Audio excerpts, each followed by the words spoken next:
Hi all. ഇന്നത്തെ വീഡിയോയിൽ നമ്മൾ ഡിസ്കസ് ചെയ്യാൻ പോകുന്നത് ഇൻകം ടാക്സിലെ തന്നെ ചില ബേസിക് ആയിട്ടുള്ള കാര്യങ്ങളാണ്. കഴിഞ്ഞ വീഡിയോൻ്റെ കണ്ടിന്യൂവേഷനാണ്. അപ്പോൾ ഇതിൽ നമ്മൾ പ്രധാനമായിട്ടും പറയാൻ പോകുന്നത് ചില കൺസെപ്റ്റാണ്. ഇൻകം ടാക്സിലെ പേഴ്സൺ എന്ന് പറഞ്ഞാൽ എന്താണ്, അതുപോലെ അസസ്സി എന്ന് പറഞ്ഞാൽ ആരാണ്, ഡീംഡ് അസസ്സി എന്ന് പറഞ്ഞാൽ ആരാണ്, അതുപോലെ തന്നെ ഗ്രോസ് ടോട്ടൽ ഇൻകം എന്താണ്, ടോട്ടൽ ഇൻകം എന്താണ്, ഈ കാര്യങ്ങളൊക്കെയാണ്. ഓക്കെ, അപ്പോൾ നമുക്ക് നോക്കാം എന്താണ് പേഴ്സൺ എന്ന് പറഞ്ഞാൽ.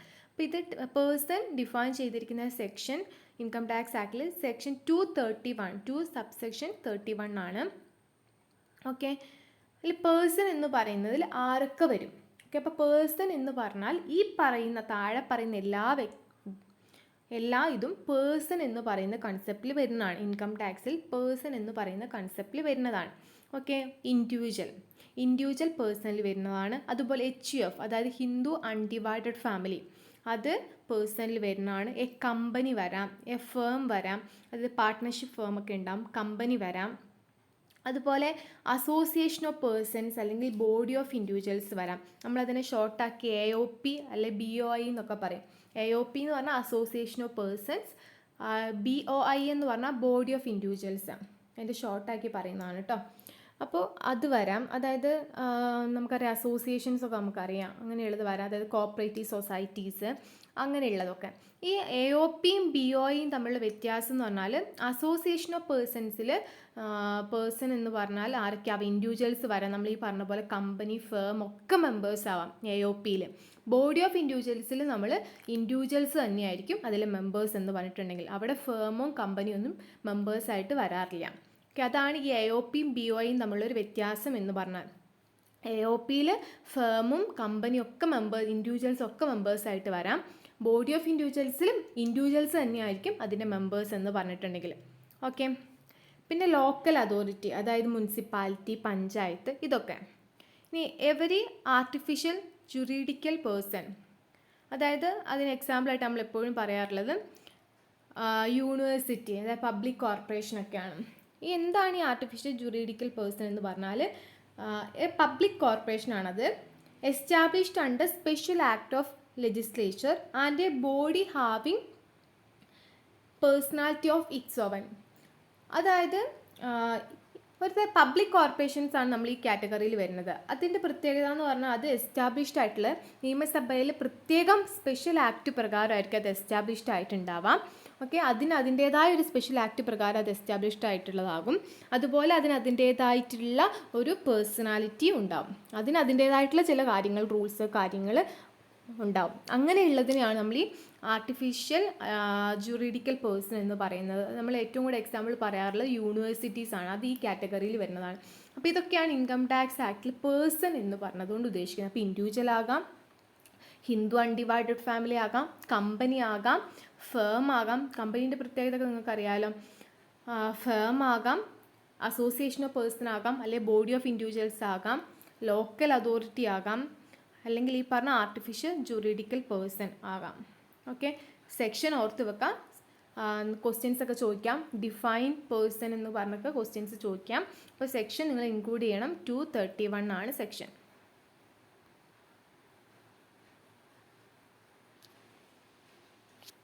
നെക്സ്റ്റ്, അസസ്സി എന്ന് പറഞ്ഞാൽ ആരാണ്? ഇത് നമ്മൾ കഴിഞ്ഞ വീഡിയോയിൽ ഒരു സെൻറ്റൻസിൽ ഈ ഒരു അസസ്സി എന്ന് പറയുന്ന കാര്യം വന്നപ്പോൾ ചെറുതായിട്ട് മെൻഷൻ ചെയ്തിട്ടുണ്ടായിരുന്നു. അപ്പോൾ a person who is liable to pay tax അടയ്ക്കാൻ അല്ലെങ്കിൽ ടാക്സ് പേ ചെയ്യാൻ ലയബിൾ ആയിട്ടുള്ള പേഴ്സണെയാണ് നമ്മൾ അസസ്സി എന്ന് പറയുക. വളരെ ഷോർട്ടാക്കിയിട്ട് കേട്ടോ പറയുകയാണെങ്കിൽ അത് തന്നെയാണ് അസസ്സി. അല്ലെങ്കിൽ ആരുടെ ഇൻകം നമ്മൾ അസസ് ചെയ്യുന്നത്, ആ വ്യക്തിയാണ് അസസ്സി എന്ന് പറഞ്ഞാൽ. Assessee is defined in income tax act section 27 എന്ന് പറഞ്ഞ സെക്ഷനിലാണ് ഈ അസസ്സിനെ നമ്മൾ ഡിഫൈൻ ചെയ്തിട്ടുള്ളത് ഇൻകം ടാക്സ് ആക്ടിൽ. ഇനി എന്താണ് ഡീംഡ് അസസ്സി എന്ന് പറഞ്ഞാൽ? നേരത്തെ പറഞ്ഞ അസസ്സി, എന്താണ് ഡീംഡ് അസസ്സി എന്ന് പറഞ്ഞാൽ? A person who is considered as an assessee for some other persons or representative of some other persons. അതായത് ഡീംഡ് അസസ്സി എന്ന് പറഞ്ഞാൽ അസസ്സി ആക്കി കണക്കാക്കപ്പെടും. മറ്റേതെങ്കിലും ഒരു പേഴ്സണിന് വേണ്ടിയിട്ട് ഒരു വ്യക്തി അസസ്സി ആയി കണക്കാക്കപ്പെടുകയാണെങ്കിൽ, ഇപ്പം നിങ്ങളുടെ ഇൻകം ആണ് അസസ് ചെയ്യുന്നത്, അല്ലെങ്കിൽ നിങ്ങളാണ് ടാക്സ് അടയ്ക്കാൻ ബാധ്യസ്ഥരായിട്ടുള്ളത്, പക്ഷെ നിങ്ങൾക്ക് പകരം വേറൊരാളാണ് അത് ചെയ്യുന്നതെങ്കിൽ അവരെ നമ്മൾ ഡീംഡ് അസസ്സി എന്ന് പറയും.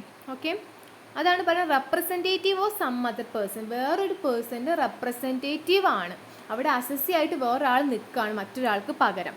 അവരെയാണ് നമ്മൾ ഡീംഡ് അസസ്സി എന്ന് പറഞ്ഞാൽ. അതിന് എക്സാമ്പിളായിട്ട് നമ്മൾ എപ്പോഴും പറയാറാണ് മൈനർ ചൈൽഡ് മൈനർ ആയിട്ടുള്ള ഒരു സണ്ണോ അല്ലെങ്കിൽ ഡോട്ടറോ, ഓക്കെ, അവർക്ക് ഡീംഡ് അസസ്സി ആയിട്ട് ആരാ പേരൻ്റ് ആയിരിക്കും ഉണ്ടാകാം. ഓക്കെ, കാരണം മൈനർ ആയിട്ടുള്ളത് കൊണ്ട് അവരുടെ ആ ഒരു സ്ഥാനത്ത് നിൽക്കുക ആരാണ്, പേരൻ്റ് ആയിരിക്കും. അതുപോലെ തന്നെ ഡിസീസ്ഡ് പേഴ്സൺ, ഇപ്പോൾ മരിച്ചുപോയ ആൾക്കാരുടെയൊക്കെ ലീഗൽ റെപ്രസെൻറ്റേറ്റീവ് ആയിരിക്കും അവരുടെ ഡീംഡ് അസസ്സി എന്ന് പറഞ്ഞാൽ. ഓക്കെ, അപ്പോൾ വേറൊരാൾക്ക് വേണ്ടിയിട്ട് മറ്റൊരാൾ അസസ്സിൻ്റെ പ്ലേസ് ഏറ്റെടുക്കാം, അതാണ് ഡീംഡ് അസസ്സി എന്ന് പറഞ്ഞാൽ. ഇനി അടുത്തത് അസസ്സി ഇൻ ഡിഫോൾട്ട് എന്ന് പറഞ്ഞാൽ എന്താണ്? അപ്പോൾ നമുക്ക് ഡീഫോൾട്ട് വരുത്താമെന്ന് പറഞ്ഞാൽ നമുക്കറിയാം അല്ലേ, എന്തോ ഒരു വീഴ്ച വരുത്തുന്നതിനെ നമ്മൾ ഡീഫോൾട്ട് വരുത്താമെന്ന് പറയണം. അപ്പോൾ അസസ്സി ഇൻ ഡിഫോൾട്ട് എന്ന് പറഞ്ഞാൽ എന്താണ്? When a person is liable to do a work or duty under this act, ഏത് ആക്ട്? ഇൻകം ടാക്സ് ആക്ട് പ്രകാരം ഒരു പേഴ്സൺ ഏതെങ്കിലും ഒരു വർക്കോ ഡ്യൂട്ടിയോ ചെയ്യാൻ ബാധ്യസ്ഥരായിട്ടുണ്ടെങ്കിൽ, അതായത് ഇൻകം ടാക്സ് ആക്ട് പ്രകാരം നമ്മൾ എന്തെങ്കിലും ചെയ്യാൻ ബാധ്യസ്ഥരാണെങ്കിൽ, and if he fails to do that, നമ്മളത് ചെയ്യുന്നതിൽ വീഴ്ച വരുത്തുകയും ചെയ്തു. ഇൻകം ടാക്സ് ആക്ട് ഇന്ന കാര്യങ്ങൾ ചെയ്യാൻ പറഞ്ഞിട്ടുണ്ട്, അല്ലെങ്കിൽ ഇന്ന കാര്യങ്ങൾ ഇൻകം ടാക്സ് ആക്ട് പ്രകാരം നമ്മൾ ചെയ്യേണ്ടതായിരുന്നു, പക്ഷെ നമ്മൾ ചെയ്തിട്ടില്ല എങ്കിൽ ആ വ്യക്തിനെ പറയുന്നതാണ്, അല്ലെങ്കിൽ അങ്ങനെ പറയുമ്പോഴാണ് നമ്മൾ അസസ്സി ഇൻ ഡീഫോൾട്ട് എന്ന് പറയുക. അതായത് വീഴ്ച വരുത്തി, അസസ്സി ഡീഫോൾട്ട് വരുത്തി. ഓക്കെ, ഇൻകം ടാക്സ് ആക്ട് പ്രകാരം ചെയ്യേണ്ട കാര്യങ്ങളിൽ വീഴ്ച വരുത്തുമ്പോഴാണ് നമ്മൾ അസസ്സി ഇൻ ഡീഫോൾട്ട് എന്ന് പറയാം. ഓക്കെ, അടുത്തത് എന്താണ് ഗ്രോസ് ടോട്ടൽ ഇൻകം? ഇത് ഡിഫൈൻ ചെയ്തിട്ടുള്ള സെക്ഷനാണ് section 80B subsection 5. Okay, the total of income under 5 heads of income is gross total income. അതായത് നമ്മൾ പറഞ്ഞു ഇൻകം അസസ് ചെയ്യുന്നത് 5 ഹെഡിലാണ് നമ്മൾ പറഞ്ഞു. ഏതൊക്കെയായിരുന്നു 5 head? Income from salary, income from house property, അതുപോലെ ബിസിനസ് അല്ലെങ്കിൽ പ്രൊഫഷൻ എന്നുള്ള income, capital gain, income from other sources. ഇങ്ങനെ 5 ഹെഡായിട്ടാണ് നമ്മൾ ഇൻകം അസസ് ചെയ്യുന്നത്. അപ്പോൾ ഈ 5 ഹെഡിൽ നിന്നുള്ള ഇൻകം ആഡ് ചെയ്യുമ്പോൾ നമുക്ക് കിട്ടുന്ന ഇൻകം ആണ് എന്തെന്ന് പറഞ്ഞാൽ ഗ്രോസ് ടോട്ടൽ ഇൻകം എന്ന് പറഞ്ഞാൽ. മനസ്സിലായോ? 5 ഹെഡിൽ നിന്നുമുള്ള ഇൻകം ഒരു വ്യക്തിൻ്റെ ആഡ് ചെയ്യുമ്പോൾ കിട്ടുന്ന ആ ടോട്ടൽ ഇൻകത്തെയാണ് നമ്മൾ എന്തെന്ന് പറയുക, ഗ്രോസ് ടോട്ടൽ ഇൻകം എന്ന് പറയാം.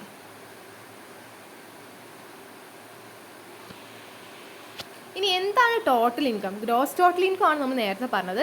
എന്താണ് ടോട്ടൽ ഇൻകം എന്ന് പറഞ്ഞാൽ, അതായത് ഗ്രോസ് ടോട്ടൽ ഇൻകത്തിൽ നിന്ന് സെക്ഷൻ 80 പ്രകാരമുള്ള ഡിഡക്ഷൻസ് കുറയ്ക്കുമ്പോൾ, മൈനസ് ചെയ്യുമ്പോൾ കിട്ടുന്നതാണ് ടോട്ടൽ ഇൻകം. അതായത് ഗ്രോസ് ടോട്ടൽ ഇൻകം എന്താണ്? Income from salary, income from house property, business income, capital gain, income from other source, ഇതെല്ലാം കൂടി ആഡ് ചെയ്യുമ്പോഴാണ് നമുക്ക് എന്ത് കിട്ടാം? ഗ്രോസ് ടോട്ടൽ ഇൻകം കിട്ടാം. ഈ ഗ്രോസ് ടോട്ടൽ ഇൻകത്തിൽ നിന്ന് ചില ഡിഡക്ഷൻസ്, അതായത് ചില എക്സ്പെൻസുകൾ കുറയ്ക്കുമ്പോൾ നമുക്ക് കിട്ടുന്ന ആ ഇൻകത്തെ പറയുന്ന പേരാണ് ടോട്ടൽ ഇൻകം. അതായത് നമുക്ക് ചില ഗവൺമെൻറ് നമുക്ക് ചില ഡിഡക്ഷൻസ് അലോ ചെയ്യുന്നുണ്ട്. അത് ഏത് സെക്ഷനിലാണ്? 80 എന്ന് പറയുന്ന സെക്ഷനിലാണ് അത് മെൻഷൻ ചെയ്തിട്ടുള്ളത്, അത് ഡിഫൈൻ ചെയ്തിട്ടുള്ളത്. ഏതൊക്കെ കാര്യങ്ങൾ നമുക്ക് കുറയ്ക്കാൻ പറ്റും. അപ്പോൾ നമുക്ക് 5 ഹെഡൊന്നും ഇൻകം ഉണ്ട്, അല്ലെങ്കിൽ നമുക്കുള്ള ഇൻകംസ് നമ്മൾ ആഡ് ചെയ്തു, അപ്പോൾ നമുക്ക് ഗ്രോസ് ടോട്ടൽ ഇൻകം കിട്ടി. ഇതിൽ നിന്ന് നമുക്ക് ചില ഡിഡക്ഷൻസ് നമുക്ക് കുറയ്ക്കാൻ പറ്റും. ഏതൊക്കെയാണെന്നുള്ളത് നമുക്ക് ഡീറ്റെയിൽ ആയിട്ട് പിന്നെ പഠിക്കാം. ഓക്കെ, അപ്പോൾ ഡിഡക്ഷൻസ് എന്ന് പറഞ്ഞാൽ നമുക്ക് കുറയ്ക്കാൻ പറ്റുന്ന ചില എക്സ്പെൻസുകളാണ്, അല്ലെ എക്സ്പെൻഡിച്ചേഴ്സ് ആണ്. നമുക്ക് കുറയ്ക്കാൻ പറ്റുന്ന ചില എക്സ്പെൻഡിച്ചേഴ്സ്. എന്തിനു വേണ്ടിയിട്ടാണ് അങ്ങനെ ചെയ്യുന്നത്? അങ്ങനെ നമുക്ക് ആ എക്സ്പെൻസുകൾ കുറച്ചാൽ നമുക്ക് എന്ത് കുറയ്ക്കാൻ പറ്റും? നമ്മുടെ ടാക്സബിൾ ഇൻകം, അതായത് നമ്മുടെ ഇൻകം കുറയും. നമ്മളിപ്പോൾ 5 ഹെഡൊന്നും കൂട്ടിയപ്പം ഗ്രോസ് ടോട്ടൽ ഇൻകം കിട്ടി. ആ ഗ്രോസ് ടോട്ടൽ ഇൻകം എന്ന് പറഞ്ഞാൽ ആ ഗ്രോസ് ടോട്ടൽ ഇൻകത്തിൽ നിന്ന് നമുക്ക് ചില എമൗണ്ടുകൾ കുറയ്ക്കാൻ പറ്റിയാൽ സ്വാഭാവികമായിട്ട് നമുക്ക് എന്ത് പറ്റും? നമ്മുടെ ഇൻകം കുറയും. ആ ഇൻകം കുറഞ്ഞാൽ അതനുസരിച്ചിട്ട് എന്ത് കുറയും? ടാക്സ് ലാബിലിറ്റി കുറയും. അപ്പോൾ ടാക്സ് ലാബിലിറ്റി ഒരു വ്യക്തിൻ്റെ കുറയ്ക്കാൻ വേണ്ടിയിട്ട്, അല്ലെങ്കിൽ അതിലൊരു ഇളവ് തരാൻ വേണ്ടിയിട്ടാണ് നമുക്കിങ്ങനെ ഡിഡക്ഷൻസ് തന്നിട്ടുള്ളത്. അപ്പോൾ ഈ ഡിഡക്ഷൻസ് കുറച്ചാൽ നമുക്ക് എന്ത് കുറയും? ടാക്സ് ലാബിലിറ്റി കുറയ്ക്കാൻ പറ്റും. അപ്പോൾ ഏതൊക്കെയാണ് കുറയ്ക്കാൻ പറ്റുന്നത് എന്നുള്ളത് നമുക്കിപ്പോൾ പഠിക്കാനില്ല, അത് പിന്നീട് ഡീറ്റെയിൽ ആയിട്ട് നിങ്ങൾക്ക് പഠിക്കാനുണ്ട്. ഓക്കെ, അപ്പോൾ ഇത്രയും ഓർത്ത് വെക്കുക. ഗ്രോസ് ടോട്ടൽ ഇൻകത്തിൽ നിന്ന് നമുക്ക് ചില എക്സ്പെൻസുകൾ കുറയ്ക്കാൻ പറ്റും. ആ എക്സ്പെൻസുകൾ കുറച്ച് കഴിയുമ്പോൾ നമുക്ക് കിട്ടുന്നതാണ് എന്തെന്ന് പറഞ്ഞാൽ ടോട്ടൽ ഇൻകം എന്ന് പറഞ്ഞാൽ. ഫോർ എക്സാമ്പിൾ നമുക്കിപ്പം 10 ലക്ഷം രൂപയാണ് ഗ്രോസ് ടോട്ടൽ ഇൻകം വന്നതെന്ന് വിചാരിക്കുക. അതായത് income from salary, house property, business income, അങ്ങനെ 5 ഹെഡിലും ഇൻകം എടുത്ത് നമ്മൾ കൂട്ടിക്കഴിഞ്ഞപ്പോൾ നമുക്ക് കിട്ടിയത് എന്താണ്? 10 ലക്ഷം രൂപയാണ്. അതിന് നമ്മൾ എന്തെന്ന് പറയും? ഗ്രോസ് ടോട്ടൽ ഇൻകം എന്ന് പറയും. അപ്പോൾ ഗ്രോസ് ടോട്ടൽ ഇൻകം എത്രയാണെന്ന് വെച്ചാൽ നമ്മൾ എന്ത് പറയും? 10 ലക്ഷം എന്ന് പറയും. ഓക്കെ, ഈ 10 ലക്ഷത്തിൽ നിന്നും നമുക്ക് ചില എക്സ്പെൻസുകൾ കുറയ്ക്കാമെന്നൊരു അവകാശമുണ്ട്. അപ്പോൾ ആ എക്സ്പെൻസുകൾ നമുക്ക് വരുന്നത് ഇപ്പോൾ 1 ലക്ഷം രൂപ നമുക്ക് എക്സ്പെൻസ് കുറയ്ക്കാൻ പറ്റുന്നുണ്ട് എന്ന് വിചാരിക്കാം. ഓക്കെ, ഏതൊക്കെയാണ് എങ്ങനെയൊക്കെയാണ് എന്നുള്ളത് നമുക്ക് പിന്നീട് പഠിക്കാം. അപ്പോൾ 1 lakh rupees നമുക്ക് ഡിഡക്ഷൻ 80 പ്രകാരം, സെക്ഷൻ 80 പ്രകാരം ഉള്ള ഡിഡക്ഷൻസ് നമുക്ക് വരുന്നുണ്ട്. അപ്പോൾ 1 lakh കുറച്ച്, അപ്പോൾ ബാക്കി നമുക്ക് എത്രയാണ്? 9 lakh ആണ് വരുന്നത് അല്ലേ? അതാണ് നമ്മുടെ ടോട്ടൽ ഇൻകം. അതായത് ഗ്രോസ് ടോട്ടൽ ഇൻകത്തിൽ നിന്ന് നമുക്ക് അലൗഡ് ആയിട്ടുള്ള ചില എക്സ്പെൻഡിച്ചേഴ്സ് നമ്മൾ കുറച്ചു, അപ്പോൾ കിട്ടുന്ന ആ എമൗണ്ടിനെയാണ് നമ്മൾ എന്തെന്ന് പറയാം? ടോട്ടൽ ഇൻകം എന്ന് പറയാം. ഓക്കെ, അതാണ് പറഞ്ഞത് gross total income minus all deductions under section 80. അപ്പോഴാണ് നമുക്ക് എന്ത് കിട്ടുക? ടോട്ടൽ ഇൻകം കിട്ടുക. അല്ലെങ്കിൽ നമുക്ക് പറയാം it is the income on which income tax is calculated. Total ഇൻകത്തിൻ്റെ മുകളിലാണ് നമ്മൾ എന്ത് കാൽക്കുലേറ്റ് ചെയ്യുന്നത്? ഇൻകം ടാക്സ് കാൽക്കുലേറ്റ് ചെയ്യുന്നത്. ഓക്കെ, ടോട്ടൽ ഇൻകത്തിൻ്റെ മുകളിലാണ് നമ്മൾ ഇൻകം ടാക്സ് കാൽക്കുലേറ്റ് ചെയ്യുക. അപ്പോൾ ഗ്രോസ് ടോട്ടൽ ഇൻകം കണ്ടുപിടിച്ചു, അതായത് 5 ഹെഡും കൂടെ കൂട്ടി ഗ്രോസ് ടോട്ടൽ ഇൻകം കണ്ടുപിടിച്ചു. ആ ഗ്രോസ് ടോട്ടൽ ഇൻകത്തിൽ നിന്ന് കുറേ ഡിഡക്ഷൻസ് കുറച്ചു, അപ്പം നമുക്ക് ടോട്ടൽ ഇൻകം കിട്ടും. ആ ടോട്ടൽ ഇൻകം വെച്ചിട്ടാണ് നമ്മൾ എന്ത് കാൽക്കുലേറ്റ് ചെയ്യുന്നത്? ഇൻകം ടാക്സ് എത്ര വരും എന്ന് കാൽക്കുലേറ്റ് ചെയ്യുന്നത്. ഓക്കെ, ആ ടോട്ടൽ ഇൻകത്തിലാണ് നമ്മൾ റേറ്റ് ഒക്കെ വെച്ചിട്ട് എന്ത് ചെയ്യുന്നത്? ടാക്സ് കാൽക്കുലേറ്റ് ചെയ്യുന്നത്. അതുകൊണ്ട് തന്നെ അതിന് നമ്മൾ വേറൊരു പേര് പറയും, it is also known as taxable income. കാരണം ആ ഇൻകം വെച്ചിട്ടാണ് നമ്മൾ ടാക്സ് കാൽക്കുലേറ്റ് ചെയ്യുന്നത്. അതുകൊണ്ടാണ് അതിന് എന്തെന്ന് പറയണത്? ടാക്സബിൾ ഇൻകം എന്ന് പറയുന്നത്. ഇനി വേറൊരു കൺസെപ്റ്റാണ് കാഷ്വൽ ഇൻകം. എന്താണ് കാഷ്വൽ ഇൻകം എന്ന് പറഞ്ഞാൽ? കാഷ്വൽ ഇൻകം എന്ന് പറഞ്ഞാൽ നമുക്ക് യാദൃശ്ചികമായിട്ട്, അതല്ലെങ്കിൽ മുൻധാരണ ഇല്ലാണ്ട് കിട്ടുന്ന ഇൻകം എന്നാണ് ഇവിടെ മെയിനായിട്ട് ഉദ്ദേശിക്കുന്നത്. അപ്പോൾ ഇനി receipt of casual or non recurring nature of income. Non recurring എന്ന് പറഞ്ഞാൽ എപ്പോഴും ഉണ്ടാകുന്ന ഇൻകം നമ്മൾ റിക്കറിങ് എന്ന് പറയുന്നത്, റിക്കറിങ് നേച്ചർ ഓഫ് ഇൻകം എന്ന് പറയും. ഇത് non recurring nature of income ആണ്. ഓക്കെ, അതായത് മുൻധാരണകളൊന്നും ഇല്ലാണ്ട് നമുക്ക് യാദൃശ്ചികമായിട്ടൊക്കെ കിട്ടുന്ന ഇൻകം. എക്സാമ്പിൾ പറയുകയാണ്, വിന്നിങ്സ് ഫ്രം ലോട്ടറി അടിക്കുക, അല്ലെങ്കിൽ ക്രോസ് വേർഡ് പസിലിൽ നമ്മൾ വിജയിക്കുക, അല്ലെങ്കിൽ ബെറ്റ് വെച്ചിട്ട് വിജയിക്കുക, കാർഡ് ഗെയിമിൽ വിജയിക്കുക, ഇങ്ങനെയുള്ളതൊക്കെ ആണ് നമ്മൾ ഏത് ഇൻകത്തിൽ വരും? കാഷ്വൽ ഇൻകം എന്ന് പറയുന്ന ഈ ഒരു കാറ്റഗറിയിൽ വരുന്നത്. അപ്പോൾ ഇതൊക്കെയാണ് നമ്മൾ ഇന്നത്തെ വീഡിയോ ഡിസ്കസ് ചെയ്തത്. അതായത് ജസ്റ്റ് ഇൻട്രൊഡക്ഷൻ ആണ്. എന്താണ് അസസ്സി എന്ന് പറഞ്ഞാൽ, ഡീംഡ് അസസ്സി എന്ന് പറഞ്ഞാൽ ആരാണ്, പേഴ്സൺ എന്ന് പറയുന്നതിൽ ആരൊക്കെ വരും, അതൊക്കെ നിങ്ങൾ കൃത്യമായിട്ട് പഠിക്കണം. പേഴ്സൺ എന്ന് പറയുന്നതിൽ ഏതൊക്കെ ഇത് വരും എന്നുള്ളത്. Okay, thank you.